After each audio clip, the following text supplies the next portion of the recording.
Guardians के कई सवाल। किस आधार पे बच्चों का दाखिला हम किसी स्कूल में लें? अगर बच्चे का डेवलपमेंट नहीं होता तो क्या स्कूल हमें अपने बच्चों की चेंज करनी चाहिए? अगर स्कूल चेंज करे तो दूसरे स्कूल को हम किस आधार पर अपने बच्चों के लिए परखें? इस तरह के अनगिनत बर्निंग क्वेश्चंस है जिसका जवाब आज इस वीडियो के माध्यम से हम ढूंढने का प्रयास करेंगे। Respected guardians and my dear students, मैं Munna Bhardwaj, principal Sansudev international school Karinga Chhapra. आज की इस वीडियो में हम आपके अनगिनत सवालों का जवाब लेके आए हैं। शायद आज की यह वीडियो आपके बच्चों की दाखिला दिलाने में कहीं कारगर साबित हो। किसी भी स्कूल का सिलेक्शन करते समय आप उस स्कूल के बिल्डिंग के पीछे, उसकी प्रसिद्धि के पीछे न जाएं, बल्कि उस स्कूल के वर्किंग कल्चर के साथ साथ उसके रिजल्ट के पीछे जाएं। सबसे पहले जानने का प्रयास करें कि वह स्कूल किस व्यक्ति के हाथ में है, उस व्यक्ति का पर्पस क्या है, उसका विजन क्या है, वह किस उद्देश्य से स्कूल का संचालन कर रहा है। उसके स्कूल में जो टीचिंग स्टाफ है, जो स्किल है, उनकी एबिलिटी क्या है, उनकी एक्सपीरियंस क्या है, और अभी तक उनके उस प्रोडक्शन यूनिट से, उनके उस विद्यालय से किस तरह के स्टूडेंट निकले हैं। मीडिया के मायाजाल में दो चार नाम के पीछे पागल होने की जरूरत नहीं है, बल्कि स्कूल में दाखिला लेने से पहले वहां के प्रीवियस स्टूडेंट्स से जाके जरूर मिलें, समय दें, पता करें उसके विषय में, भीड़ का हिस्सा ना बने, अच्छी तरह से पता करें, 2-4-10 लोगों से मिलें। चूंकि मीडिया के माध्यम से स्कूल का एक बड़ा फोकस होता है, बड़ी बैनर के पीछे पागल होने की जरूरत नहीं है, बैनर छोटा भी हो, लेकिन उस बैनर को लीड करने वाला अगर ज्ञानी हो, करेजियस हो, एजुकेशन लीडर हो, तो उसके हाथ में आपके बच्चों का भविष्य निश्चित रूप से सुरक्षित होगा। इस बात को ध्यान में रखते हुए अपने आसपास के स्कूल का निरीक्षण करें, इस उम्मीद के साथ कि हम जिस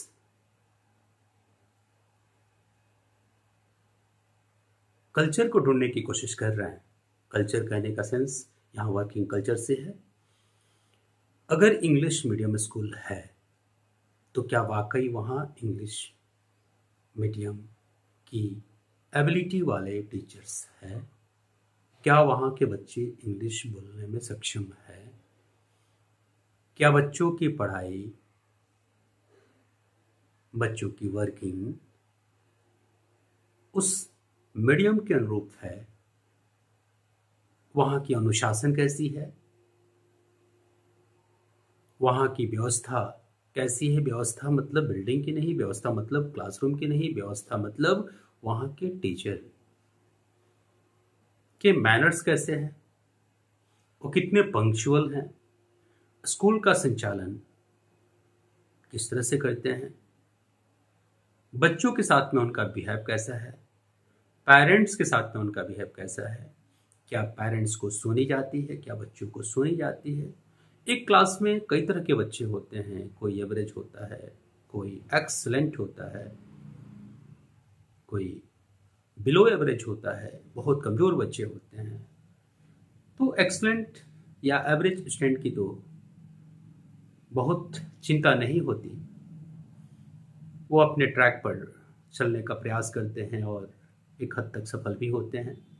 लेकिन जो कमज़ोर स्टूडेंट है, जो बिलो एवरेज है, उनके लिए स्कूल के पास में क्या रोड मैप है, उनके लिए स्कूल क्या कर रही है, यह मंथन का विषय है। आप स्कूल वालों से यह बात जरूर पूछें। स्कूल वालों के साथ साथ उस स्कूल में पढ़ने वाले 2-3 साल पुराने स्टूडेंट से यह बात जरूर पूछें कि वीक स्टूडेंट के लिए आपका स्कूल क्या करता है,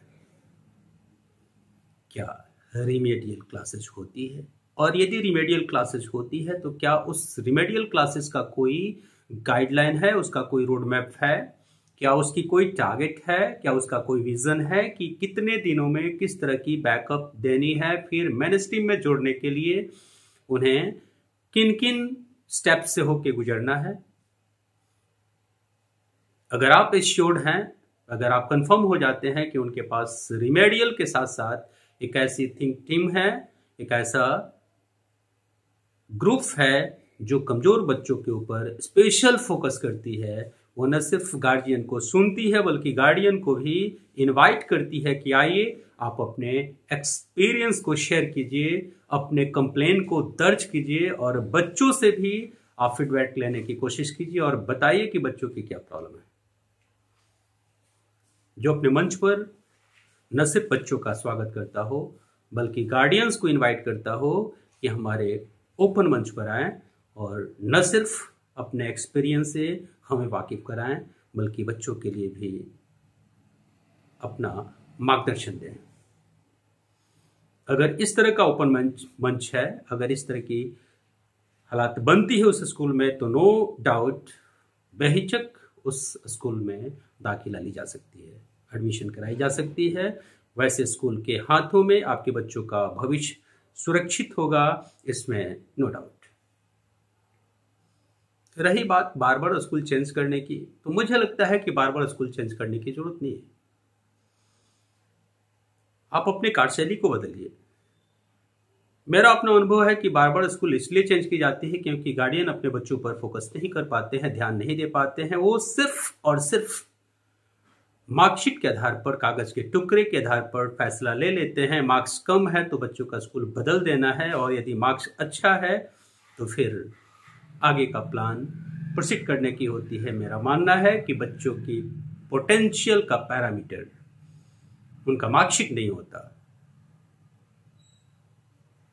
उनकी सबसे बड़ी पैरामीटर उनका बिहेव होता है, उनका डेडिकेशन होता है अपने फैमिली और सोसाइटी के प्रति, उनका डेडिकेशन होता है अपने काम के प्रति, और सबसे बड़ी चीज जो होती है वो है रेस्पॉन्सिबल, अपने को रेस्पॉन्सिबिलिटी लेते हैं किसी भी काम का। अगर वो ईमानदार प्रयास करते हैं अपने काम को लेकर के, अपने रिजल्ट को लेकर के, और ईमानदार बने रहते हैं अपने घर वालों के मान सम्मान को लेकर, तो मुझे लगता है कि स्कूल अपना रोल प्ले कर रहा है। इसके ऊपर अगर गार्डियन हमारे शुरू से फोकस करना शुरू करें, बच्चों के इस तरह के बिहेव पर ध्यान देना शुरू करें, तो उन्हें एहसास होगा कि बच्चे उनके बदल रहे हैं, बच्चों में बदलाव आ रही है। इस बदलाव के साथ साथ उन्हें बच्चों की डायरी रेगुलर मोड में, उनकी नोटबुक्स के साथ साथ उनकी बुक्स हर संभव कोशिश करनी चाहिए कि डेली बेसिस पर चेक हो जाए। अगर थोड़ी भी प्रॉब्लम दिखती है तो पहले बच्चे को समझा जाए, उसके बाद रिक्वेस्ट स्कूल में डाली जाए या पर्सनली स्कूल के प्रिंसिपल से मिला जाए। स्कूल प्रिंसिपल के माध्यम से उस टीचर से मिलने का प्रयास की जाए जो टीचर आपके बच्चों को पढ़ाते हैं। इसके अलावा आपकी लापरवाही के कारण अगर बच्चे पंक्चुअल नहीं हैं, आपको पता है जो बच्चे पंक्चुअल होते हैं, जो बच्चे रेगुलर होते हैं, उन बच्चों की रिकॉर्ड अच्छी होती है। रिकॉर्ड कहने का सेंस, उनका डेवलपमेंट लगातार होते रहता है, उनके अंदर बदलाव जारी रहती है। जो बच्चे पंक्चुअल नहीं होते, बार बार क्लास बंक करते हैं, स्कूल बंक करते हैं विदाउट इंफॉर्मेशन, जिसमें सहभागिता गार्डियंस की भी होती है। ऐसे ही गार्डियन अपने बच्चों के परफॉर्मेंस से ज़्यादा नाखुश रहते हैं और ऐसे ही गार्जियन बार बार अपने बच्चों को लेकर स्कूल जंप करते हैं। तो गार्डियन अपने कमी को छुपाने के लिए, अपने वीकनेस को छुपाने के लिए बच्चों का स्कूल बदलते हैं, बल्कि बच्चों का वर्किंग कल्चर बदलने की कोशिश नहीं करते। ये अपनी कमी छुपाने के चक्कर में बच्चों का भविष्य खराब कर देते हैं, जबकि इनको लगता है कि बच्चों का भविष्य बनाने के लिए स्कूल को बदल रहे हैं, स्कूल चेंज कर रहे हैं। मेरा मानना है कि पहले गार्डियन को अपनी वर्किंग कल्चर को चेंज करना होगा, खुद में बदलाव लानी होगी। कई गार्डियंस आके बोलते हैं, सर हमारे बच्चे मोबाइल बहुत ज़्यादा देखते हैं, टेलीविजन से उनका अटैचमेंट ज़्यादा है, वो हमारी बात नहीं सुनते, उनकी लापरवाही इतनी होती है कि बार बार बोलना पड़ता है कि पढ़ने के लिए बैठो, अपना काम करो, लेकिन हमारी एक नहीं सुनते। कहाँ से सुनेंगे, क्यों सुनेंगे? माहौल अगर निगेटिव आपने बना के रखी है, आप सुनते हैं उनकी? क्या आपको वो सुनेंगे? क्या उनकी समस्याओं को कभी बैठ के सुने हैं? क्या उनको समझने की कोशिश करते हैं कि उसकी क्या प्रॉब्लम है? उसके जिद के सामने आप पहले हारते हैं और फिर उन बच्चों के ऊपर आप कंप्लेन देना शुरू करते हैं। उसके बाद हाथ खड़ा कर देते हैं कि बच्चे आपकी बात नहीं सुनते। आपकी कंप्लेन होती है कि मोबाइल से ज़्यादा, मोबाइल में उनका ज़्यादा इंटरेस्ट है। किसने इंटरेस्ट पैदा किया? किसने उनके हाथों में मोबाइल दिया? आपने दिया। टेलीविज़न किसने ऑन किया उनके सामने? पढ़ाई के समय गप किसने लगाई? उनका टाइम आपने खराब किया और आज आपको बुरा लगता है कि वे आपकी बात सुनने के लिए तैयार नहीं। तो पहले खुद को बदलें। जब आप खुद को बदलेंगे तो बच्चों में बदलाव स्वतः दिखेगी। और एक्सपीरियंस के आधार पर मैं इस दावे के साथ कह सकता हूं कि उन्हीं के बच्चे इस तरह के उदंड होते हैं जिनके पेरेंट्स इन बच्चों की तरह उदंड होते हैं, जो अपने पेरेंट्स की बात नहीं मानते, जो खुद लापरवाह होते हैं और अपनी लापरवाही के कमी को थोपने की कोशिश करते हैं। वो अपने बच्चों पर गुस्सा अपने बच्चों पर निकालते हैं, जो गुस्सा उन्हें अपने ऊपर निकालनी चाहिए। और वैसे ही गार्डियंस अपने लाइफ में अपने को बहम में रखकर बच्चों का स्कूल बार बार बदलते हैं और उसका परिणाम बच्चों की फ्यूचर पर पड़ती है, उनके करियर पे पड़ती है, उनके एजुकेशन पे पड़ती है, उनके डेवलपमेंट पे पड़ती है।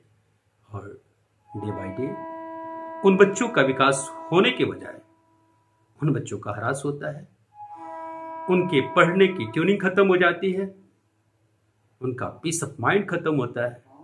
क्योंकि जब भी बदलाव स्कूल की होगी, जब भी वर्किंग कल्चर उनका बदलेगा, नए सिरे से किसी भी इन्वायरमेंट में वो ढलने की जब प्रयास करेंगे, कोशिश करेंगे, तो टाइम कंज्यूम तो होगा ही, नए दोस्तों के साथ साथ नए टीचर्स को भी समझने में उनका टाइम वेस्ट होगा, रिजल्ट कोई खास नहीं होगा। तो वैसे गार्डियंस को एक टीचर के साथ साथ अभिभावक होने के नाते मैं यही सजेस्ट करूंगा कि स्कूल चेंज करने से पहले आप खुद को चेंज करें, खुद को बदलें। जब खुद को बदलेंगे तो बच्चों में बदलाव आएगी, क्योंकि पहली पाठशाला तो आप ही चलाते हैं, आपका घर पहली पाठशाला है। आपके घर 17-18 घंटे की क्लासेस होती है, लाइव क्लासेस, और वो मात्र लिटरली 6 घंटे किसी स्कूल में जाता है। और उन 6 घंटों का असर इन 17-16 घंटों के ऊपर कितना हावी हो पाता है, ये आपकी माहौल तय करती है। तो पहले अपने माहौल को बदले, खुद को बदले, फिर स्कूल को बदले। उम्मीद ही नहीं बल्कि पूरा विश्वास है कि यदि आपने खुद को बदल दिया तो आपको स्कूल बदलने की जरूरत नहीं पड़ेगी। अगर आपने खुद को चेंज कर लिया तो बच्चों के स्कूल चेंज करने की जरूरत नहीं पड़ेगी। बस स्कूल बदलने से पहले यदि आपने मूड बना ही लिया है कि स्कूल चेंज करनी है, स्कूल बदल देनी है, तो उस स्कूल का चयन जरूर करें जो बिल्डिंग नहीं, भीड़ नहीं, बल्कि बच्चों पर फोकस करता हो, उन बच्चों पर फोकस करता हो जो बिलो एवरेज है, उन बच्चों को आगे बढ़ाने की कोशिश करता हो जो सुपर के साथ साथ एवरेज है। ओवरऑल सारे बच्चों पर जिसका फोकस हो, सारे बच्चों को अपने औलाद की तरह, अपने नेशनल प्रॉपर्टी की तरह जो ट्रीट करता हो, वैसे स्कूल का सिलेक्शन करना आपकी पहली प्राथमिकता होनी चाहिए। इसके लिए आपको समय देना होगा। किसी भी स्कूल में दाखिला से पहले उस स्कूल का संचालन कैसे होता है, उसके संचालक कौन है, उसकी टीम कैसी है, उसका बैकग्राउंड क्या है, उसका विजन क्या है, उसकी ट्रैक रिकॉर्ड क्या है, उसकी पास हिस्ट्री क्या है, उसका प्रेजेंट कैसा है, ये बहुत सारे सवाल है जिसका जवाब आपको खोजनी होगी। उसके बाद उस सुरक्षित हाथ में अपने बच्चों को देना होगा। मैं दावे के साथ कहता हूं कि अगर आपके पैरामीटर के हिसाब से वो स्कूल आपने ढूंढ ली, अगर आपको सफलता मिलती है वह स्कूल के सिलेक्शन में, तो आपके बच्चे का भविष्य सुरक्षित निश्चित रूप से होगा। इसी स्टेटमेंट के साथ आज के लिए इतना ही। मिलते हैं अगले वीडियो में, तब तक के लिए धन्यवाद।